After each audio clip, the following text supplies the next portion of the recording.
அனைவருக்கும் வணக்கம். இந்திய அரசியல் நம்ம பார்த்துக்கிட்டு இருக்கோம். பகுதி 5ல் துணை குடியரசுத் தலைவர் வரையும் பார்த்துருந்தோம். இன்றைக்கி மத்திய அமைச்சர்கள் பார்க்கலாம்.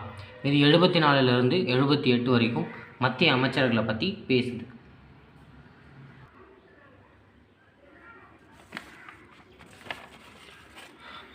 மத்திய அமைச்சர்கள் சரியா, மத்திய அமைச்சர்களுக்குள்ளே தான் வருது. நம்ம மத்திய அமைச்சரில் முக்கியமான நம்ம பார்க்க வேண்டியது பிரதம அமைச்சர் தான்.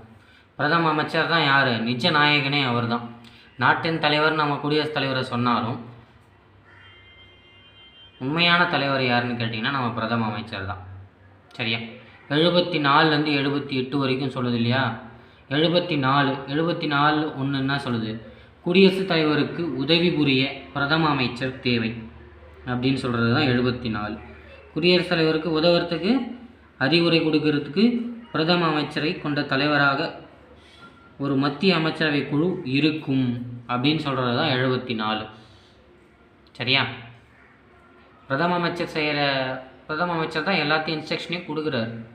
குடியரசுத் தலைவர் பண்ணுற எல்லா நியமனங்களும் எல்லா அறிவிப்புகளும் அமைச்சரவை சொல்கிறது தான். சரியா,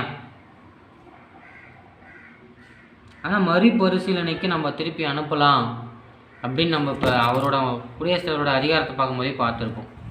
சரியா, ஆனால் 2வது முறையாக ஆரம்பித்தா குடியரசுத் தலைவர் செஞ்சு தான் ஆகணும்.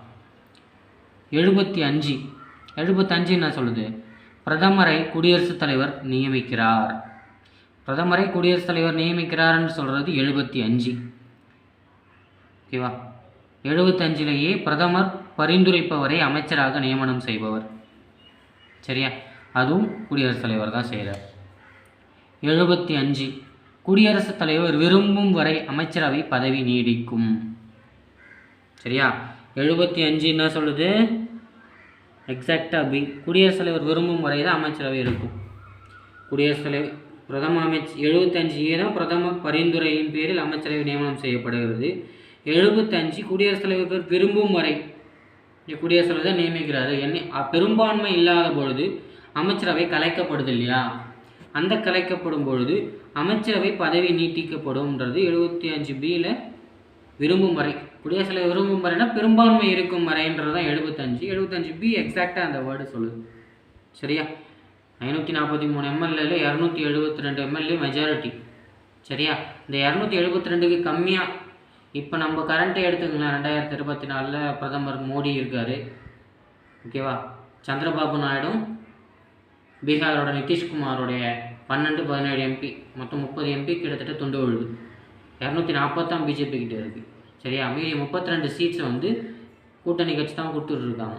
அந்த கூட்டணி கட்சி விலகுனா ஆட்சி கவுறு தான் செய்யும். சரியா, அதுதான் நம்ம அரசியல் படிக்கும் போது எப்பவுமே நீங்கள் அரசியலை தெரிஞ்சுக்கோங்க, அது உங்களுக்கு புரிதலையும் கொடுக்கும். சரியா, லெலின் சொல்கிறார் இல்லையா, நீங்கள் அரசியலில் தலையிடவில்லை எனில் அரசியல் உங்கள் வாழ்க்கையில் தலையிடும்னு சொல்லிட்டு. தலையிட வேணாம், தெரிஞ்சாவது வச்சுக்கோங்க. சரியா, 75C அமைச்சரவை குழு மக்களவை கூட்டு பொறுப்பு. அமைச்சரவை குழு மக்களவையோட கூட்டு பொறுப்பு தான்.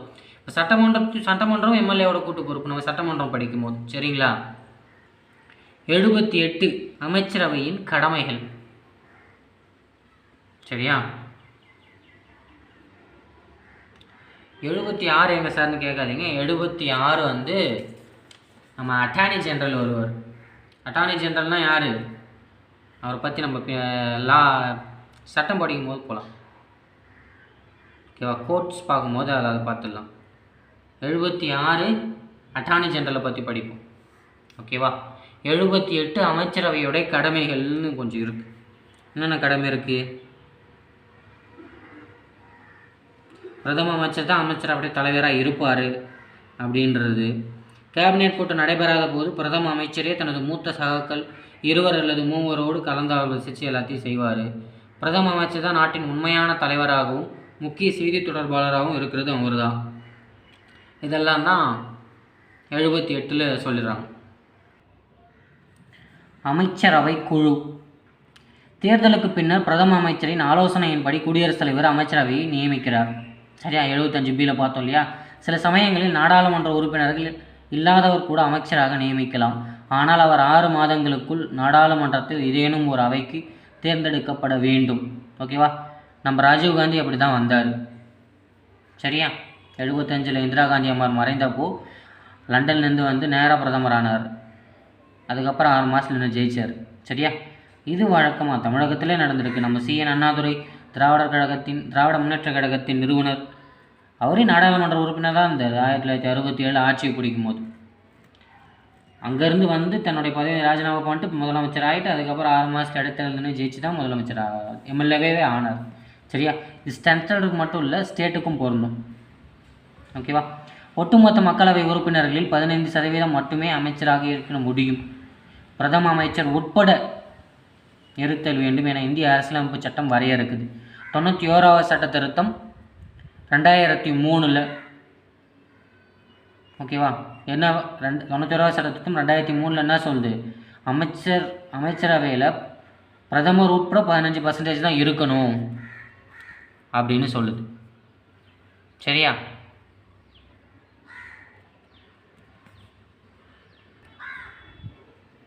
மத்திய அமைச்சர்களின் வகைகள். மத்திய அமைச்சர்கள் 3 தரநிலைகளில் வகைப்படுத்தப்படுகிறார்கள். சரியா? கேபினெட் அல்லது ஆட்சிக்குழு அமைச்சர்கள், ராஜாங்க அமைச்சர்கள், இணை அமைச்சர்கள்னு சொல்லிட்டு. சரியா? ஃபஸ்ட்டு கேபினெட் அமைச்சர்கள் பார்க்கலாம். நிர்வாகத்தின் மையக்கருவை உருவாக்கும் மூத்த அமைச்சர்களின் முறைசாரா அமைப்பே கேபினெட் அமைப்பு.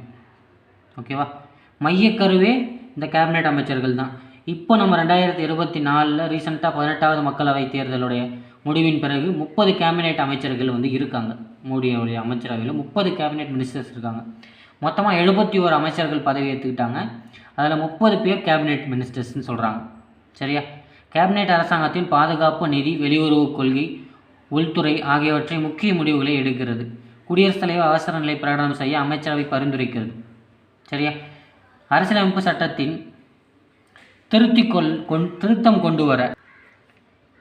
அரசியலமைப்பு சட்டத்தின் திருத்தம் கொண்டு வர அமைச்சரவை ஒரு கருவியாக செயல்படுகிறது. நிதி மசோதாவானது அமைச்சரவையிலிருந்து தொடங்கும். நிதி மசோதா எங்கேருந்து தொடங்குது? அமைச்சரவையிலேருந்து தான் தொடங்குது. ஓகேவா? பட்ஜெட் முந்தானே தான் பட்ஜெட் இப்போ தான் தாக்கல் பண்ணியிருப்பாங்க. அதோட விவாதம் கூட நடந்துகிட்டு இருக்குது. 2 ஸ்டேட்டுக்கு எல்லாத்தையும் வாரி கொடுத்துட்டாங்க அப்படின்ற விவாதங்கள் வந்துட்டு தான் இருக்குது. ஸோ அதை பற்றி பேச வேண்டாம், தெரிஞ்சுக்கோங்க. அவ்வளோதான். நிதி மசோதாவானது அமைச்சரவையில் இருந்து தான் தொடங்குகிறது. பின்னர் குடியரசுத் தலைவர் பரிந்துரையுடன் மக்களவையில் அறிமுகப்படுத்தப்படுகிறது. சரியா? அரசாங்கத்தின் வெளியுறவு கொள்கையை அமைச்சரவை தான் முடிவு செய்து.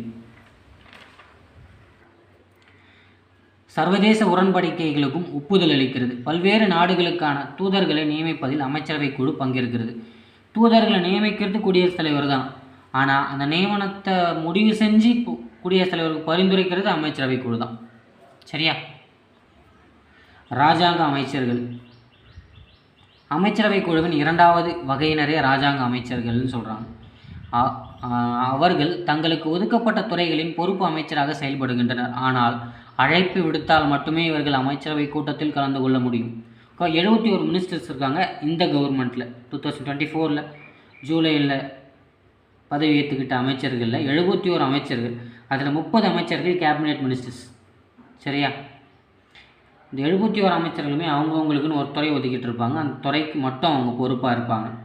அமைச்சரவை கூட்டம் கேபினெட் மினிஸ்டர்ஸ் மட்டும்தான் இருப்பாங்க. ஓகேவா? கலந்து கொள்ள கூப்பிட்டா மட்டும்தான் இந்த 71 மிச்சம் இருக்கிற ஒரு 40 மினிஸ்டர்ஸ் வந்து போவாங்க. சரியா?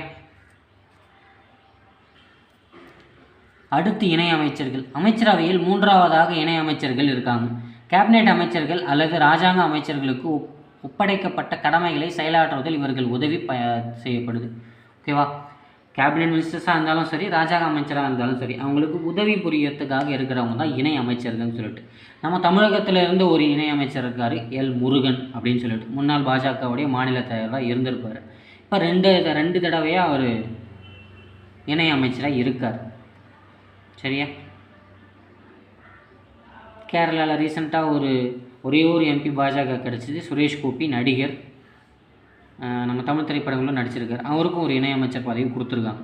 சரியா? சும்மா எக்ஸாம்பிள் நீங்கள் எல்லாம் நியூஸில் பார்த்துருப்பீங்க, அதனால் தெரிஞ்சதுக்காக சொல்கிறேன், அவ்வளோதான். சரியா? இந்தியாவின் பிரதம அமைச்சர்களின் பட்டியல். சரியா? இந்தியாவின் முதல் பிரதமர் நம்ம ஜவஹர்லால் நேருன்னு எல்லாருக்குமே தெரியும். அவரை தொடர்ந்து இது 18வது மக்களவை முடித்து 18வது பிரதம அமைச்சராக மோடி தான் இருக்கார். சரியா?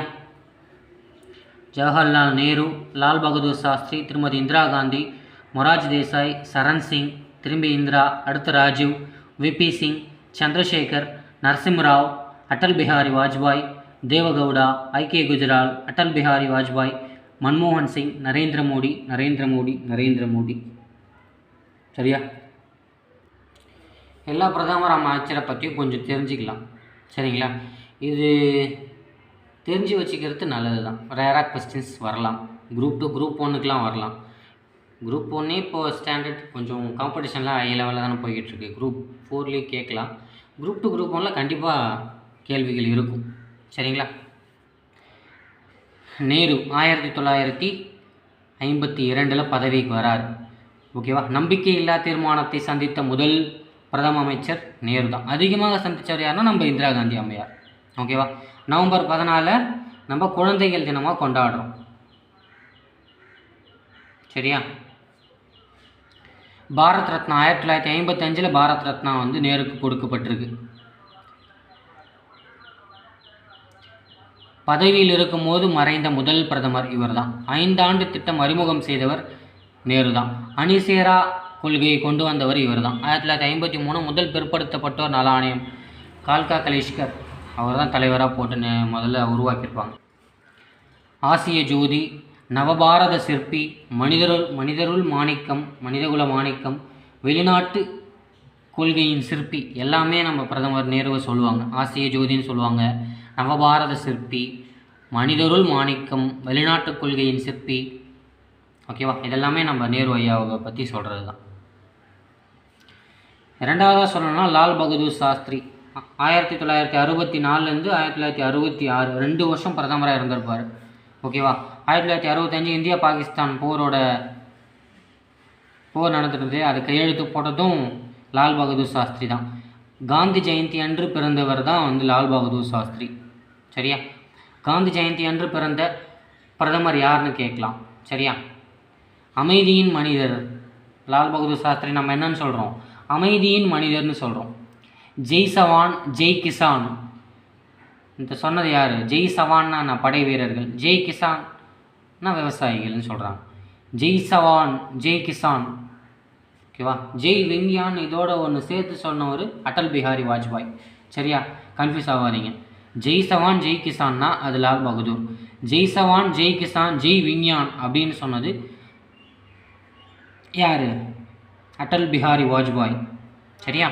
இது முக்கியமானது. 1966 பாகிஸ்தான் தாஷ்காண்ட் ஒப்பந்தத்தில் கையெழுத்திட்டவர் லால் பகதூர் சாஸ்திரி. பதவியில் இருக்கும்போது வெளிநாட்டில் மரணித்த ஒரு பிரதமர் யாருன்னு கேட்டால் அது நம்ம லால் பகதூர் சாஸ்திரி. அடுத்து இந்திரா காந்தி அம்மையார் தான் பதவிக்கு வராங்க. ஓகேவா? இந்தியாவின் முதல் பிரதம அமைச்சர் யாருன்னு கேட்டால் நம்ம இந்திரா காந்தி அம்மையார் தான். சரியா?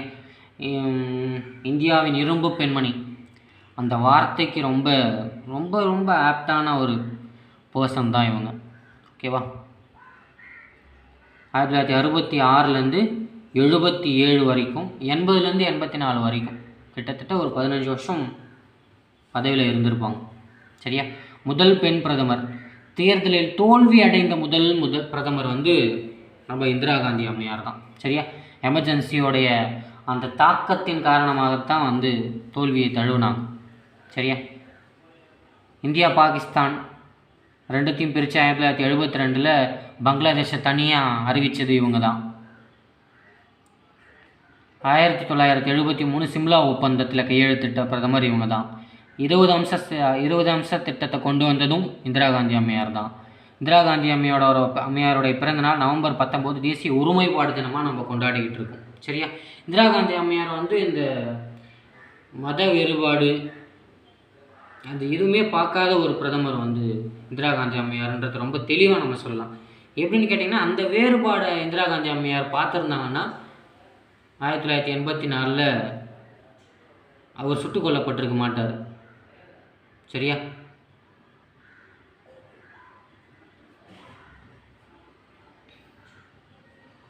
மே 18 1974 பொக்ரான் அணுகுண்டு சோதனையை வந்து புக்தர்ன்ற பெயரில் செஞ்சது வந்து இந்திரா காந்தி அம்மையார் தான். ஓகேவா. உலக நாடுகள் மொத்தமும் இங்கே திரும்பிச்சு இந்திரா காந்தி அம்மையாருடைய அந்த மன உறுதி. ஓகேவா. பொக்ரானில் ராஜஸ்தானில் நடந்தது. மதச்சார்பின்மை மற்றும் மக்களாட்சி ஆகியவை அரசின் இருவரும் தூண்கள். ஓகேவா. மதச்சார்பின்மையும் மக்களாட்சியும் ஆகியவை இரண்டும் அரசின் 2 தூண்கள்னு சொன்னது பிரதமர் இந்திரா காந்தி அம்மையார் தான். ஆப்ரேஷன் ப்ளூ ஸ்டார், பொற்கோயிலுக்குள்ள இராணுவத்தை அனுப்புனாங்க தீவிரவாதிகளை ஒழிக்கிறதுக்கு. அதோடைய விளைவுகளாக தான் அவர் கொல்லப்படுவார். ஃப்ரீயாக இருந்தால் யூடியூப்பில் போய் போட்டு பாருங்கள், இந்திரா காந்தி அம்மையாருடைய வாழ்க்கை வரலாறு இருக்குது. மொரார்ஜி தேசாய் 1977 80 வரைக்கும். ஓகேவா. காங்கிரஸ் அல்லாத முதல் பிரதம மந்திரி மொரார்ஜி தேசாய். அவர் காங்கிரஸில் தான் இருந்திருப்பார். இந்திரா காந்தி அம்மையாருக்கும் இவருக்கும் உள்ள ஒரு நடுவில் ஒரு கிளாஷ் வந்திருக்கும். அதில் நம்ம காமராஜ் தான் உள்ளே போந்து இந்திரா காந்தி அம்மையாரை ஜெயிக்க வச்சுருப்பார். ஓகேவா. அவர் வெளியே அதுக்கப்புறம் ஒரு பெரும் கூட்டணி அமைச்சு ஜெயிச்சிருப்பாங்க. ஆனால் கவர்மெண்ட் நிற்கல, அவங்களுக்குள்ளே அடிச்சுட்டு கவுந்துருச்சு. ஓகேவா. ஆனால் அது போகிறதுக்கு முன்னாடி மண்டல் கமிஷன் ஒன்று உருவாக்குனாங்க. ஓகேவா. அந்த மண்டல் கமிஷன் பின்னால் 91 விபி சிங் தான் நிறைவேற்றுவார். அதை நம்ம பின்னாடி அவர் பார்க்கும்போது பார்க்கலாம். மொரார்ஜி தேசாய் 77 80 வரைக்கும் பிரதமராக இருந்திருக்காரு. காங்கிரஸ் அல்லாத முதல் பிரதமர்னு இவரை கேள்வி கேட்கலாம். இந்திரா காந்தி அம்மையார் 80 84 வரைக்கும் 15 ஆண்டுகள் 350 நாள் 15 ஆண்டுகள் 350 நாட்கள், கிட்டத்தட்ட 16 வருஷம் ஆண்டிருக்காங்க. 1984 அமிர்தசரஸ் பொற்கோயில் ஆப்ரேஷன் ப்ளூ ஸ்டார் நடத்திய பின்விளைவு தான் அக்டோபர் 31 அவர் படுகொலை செய்யப்படுறார். அடுத்து ராஜீவ் காந்தி 1984 வராரு. 89 வரைக்கும் 5 வருஷம் ஃபுல் ஃப்ளெஜ்டாக இருக்கார். சரியா. அதிக சீட்டு வாங்கி ஜெயிச்ச பிரதமர் இவர் தான். இளம் பிரதமரும் இவர் தான். 400 சீட்டுக்கு மேலே ஒரு கட்சி பெற்று ஆட்சி அமைக்குதுன்னா அது அந்த டைம் தான். ஓகேவா. இந்தியாவின் இளம் பிரதமர் 40 வயசில் பிரைம் மினிஸ்டர் ஆகிறார். பாகிஸ்தான் சென்ற முதல் பிரதமரும் இவர் தான். இது முக்கியமான கொஸ்டின். பாகிஸ்தான் சென்ற முதல் பிரதமர் ராஜீவ் காந்தி. 1985 தீவிரவாதத்திற்கு எதிராக தடா சட்டத்தை கொண்டு வந்தவர் ராஜீவ் காந்தி. ஓகேவா. போபால் ஊழல் வழக்கு இவர் மேலே இருந்தது. மிஸ்டர் கிளீன்னு தான் அவர் எழுதுவாங்க அந்த டைமில் பத்திரிகைகள்லாம். அதுக்கப்புறம் கடைசியாக போபால் ஊழல் வந்ததுக்கப்புறம் தான் அவரோட அந்த நேர்மையை அதுவும் உண்மையாக பொய்யான்றதை நிரூபிக்க முடியல. ஓகேவா.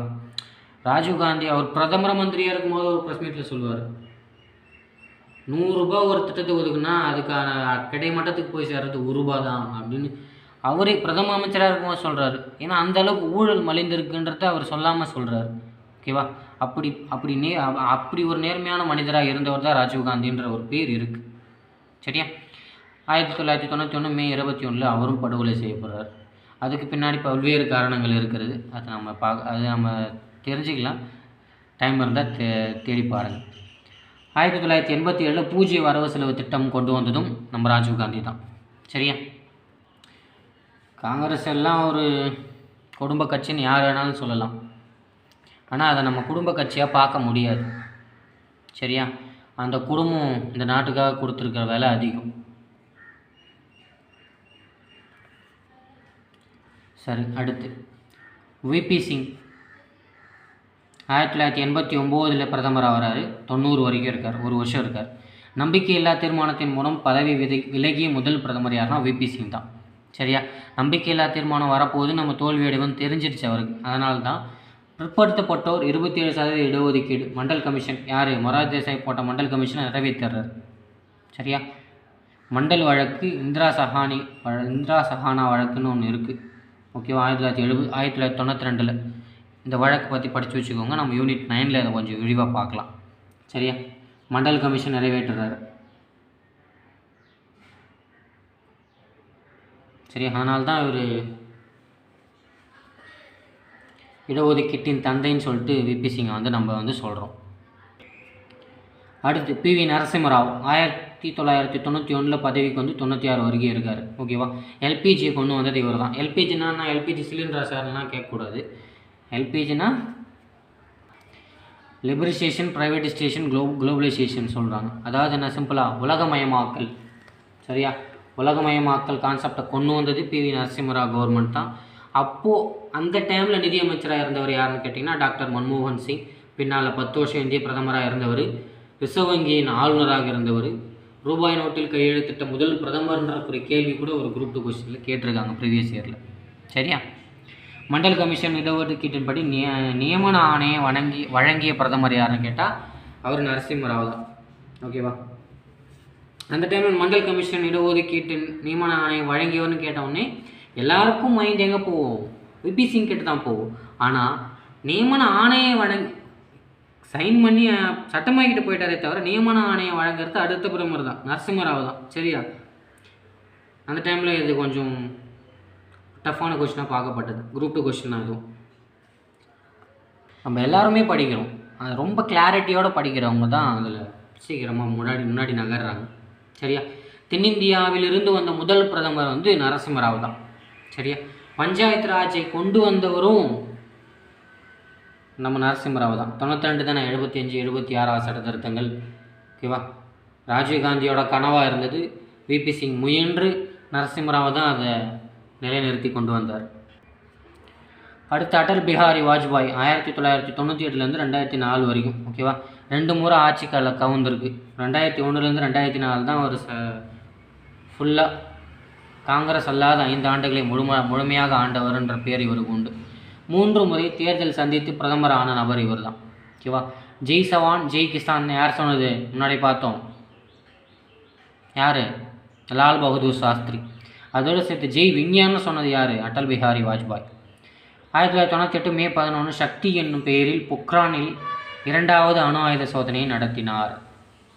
84 இதுக்கு முன்னாடியே ஒருத்தர் நடத்தினாங்க. யார்? இந்திரா காந்தி அம்மையார் பொக்ரானில் தான் நடத்தினாங்க. 1974 நடத்தினாங்க இந்திரா காந்தி அம்மையார். 98 சக்தி என்ற பெயரில் பொக்ரானில் அதே இடத்துல இன்னும் 2வது அணு ஆயுத சோதனையும் நடத்தினாங்க.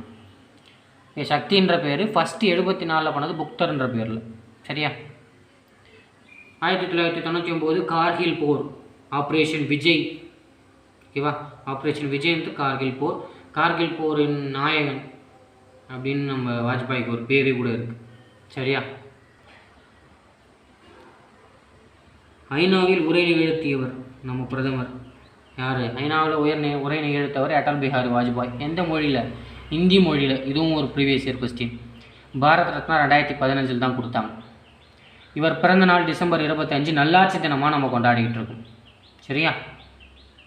நல்லாட்சி தினமாக கொண்டாடுறோம் டிசம்பர் 25. யாருடைய பிறந்த நாள்? அடல் பிஹாரி வாஜ்பாயோடைய பிறந்த நாள். வெவ்வேறு மாநிலங்களிலிருந்து 4 முறை பாராளுமன்றத்திற்கு தேர்வு செய்யப்பட்ட பிரதமர் வந்து அடல் பிஹாரி வாஜ்பாய். யாருக்கும் எந்த துணிவெல்லாம் வராதுங்க. சொந்த மாநிலத்தில் நிற்பாங்க அல்லது உத்தரப்பிரதேசத்தில் நிற்பாங்க. சரியா? ஏன்னா உத்தரப்பிரதேசமும் தன்னுடைய சொந்த மாநிலத்தில் நின்று ஜெயிச்சவங்க இருக்காங்க. நம்ம மோடியும் அப்படி தான் இருந்திருக்காரு. சரியா? அது நம்ம நேருவில் தொடங்கி மோடி வரைக்குமே இந்த கான்செப்ட் தான். ஒன்று சொந்த மாநிலம் அல்லது உத்தரப்பிரதேசம்.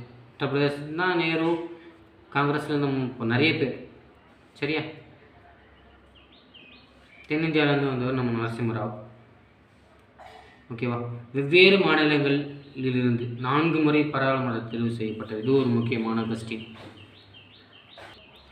அடுத்து 2004 2014 டாக்டர் மன்மோகன் சிங் ஒரு ஆகச்சிறந்த மனிதர், ஆகச்சிறந்த அறிவு கூர்மை பொருந்தியவர். அந்த அளவுக்கு ஒரு நாலேஜபிள் பிரைம் மினிஸ்டர்லாம் வந்து நமக்கு கிடைக்குமான்றது தெரியல. ஓகேவா? அந்த மாதிரியான ஒரு மனிதர் தான் மன்மோகன் சிங். 2005 தகவல் அறியும் உரிமை சட்டம் கொண்டு வந்தவரும் இவர் தான். 1991 நிதியமைச்சராக இருந்தார். எல்பிஜி கொண்டு வந்தவரும் இவர் தான். முதல் சீக்கிய பிரதமராக அறியப்படுறாரு. ரூபாய் நோட்டில் கையெழுத்திட்ட முதல் பிரதமர். இது ஒரு ப்ரீவியஸ் இயர் குரூப் 2 கொஸ்டின். 5 ஆண்டுகள் முழுவதும் ஆட்சி புரிந்து மீண்டும் 5 ஆண்டுகள் பிரதமராக பதவியேற்றவர். நேருக்கு பிறகு இவர் தான். சரியா? இவர் அந்த சாதனையை மோடி முறியடிச்சிருப்பார். திட்டக்குழுவின் தலைவர், துணைத் தலைவர், ஆர்பிஐயின் ஆளுநர். ஓகேவா? பல பொறுப்பில் இருந்திருக்காரு. அடுத்து 14வது பிரதமர், 18வது இருக்கட்டும், நரேந்திர மோடி 2014 2024 இப்போவும் அவர் தான் இருந்துகிட்ருக்கார். 14வது பிரதமர், சுதந்திரத்திற்கு பிறகு பிறந்த முதல் பிரதமர். ஓகேவா? இது நல்ல கொஸ்டின் பாருங்கள். சுதந்திரத்துக்கு அப்புறம் பிறந்த முதல் பிரதமர் வந்து நரேந்திர மோடி. சரியா? 3வது முறையாகவும் பிரதமராக இருக்கார். நேருடைய சாதனையை வந்து டச் பண்ணியிருக்கார். சரியா? நிழல் அமைச்சரவை எதிர்கட்சியால் உருவாக்கப்படுற பதவி நிழல் அமைச்சரவைன்னு சொல்கிறாங்க. குடும்ப அமைச்சரவை. குடும்ப அமைச்சரவைன்றது வந்து ஆளும் கட்சி பிரதமருக்கு ஆலோசனை வழங்கும் நம்பிக்கைக்குரியவர்கள் வந்து குடும்ப அமைச்சரவைன்னு சொல்லுவாங்க. ஓகேவா? ஆளுங்கட்சியோடைய சப்போர்ட்டர்ஸ் அவங்கெல்லாம் வந்து குடும்ப அமைச்சரவைன்னு சொல்லுவாங்க. சரியா? நிழல் அமைச்சரவைன்றது எதிர்கட்சியால் உருவாக்கப்படுவது. ஏன்னா அவங்க எதிர்கட்சியுடைய ஒரு நாட்டுக்கு வலுவாக இருக்க வேண்டியது வந்து ஆளும் கட்சி கூட வலுவாக இருக்கலாம், ஆனால் எதிர்கட்சி வந்து ரொம்ப ஸ்ட்ராங்காக இருக்கணும். அது ரொம்ப ரொம்ப முக்கியம். ஏன்னா கேள்வி கேட்டால் தான் தீர்வே கிடைக்கும். நம்மளை கேட்க ஆளே இல்லைன்றது வந்து எப்படி தவறாக போயிடும் இல்லையா? சர்க்கார் படத்தில் கூட, விஜயோட சர்க்கார் படத்தில் கூட சொல்லியிருப்பாங்க, எதிர்க்க ஆளே இல்லைன்றது தான் ஜனநாயகத்தோட முதல் எதிரி அப்படின்னு சொல்லிட்டு நம்ம விஜய் சொல்லியிருப்பார். பார்த்தீங்களா? அது ரொம்ப ஒரு கரெக்டான வாக்கியம். எதிர்கட்சியே இல்லாமல் 10 வருஷம் ஆண்டுட்டாங்க. இப்போ வலுவான எதிர்கட்சி வந்திருக்கு இல்லையா? அதை நினச்சி சந்தோஷப்படலாம். சரியா? நிழல் அமைச்சரவை வந்து சரியான வார்த்தை தான்.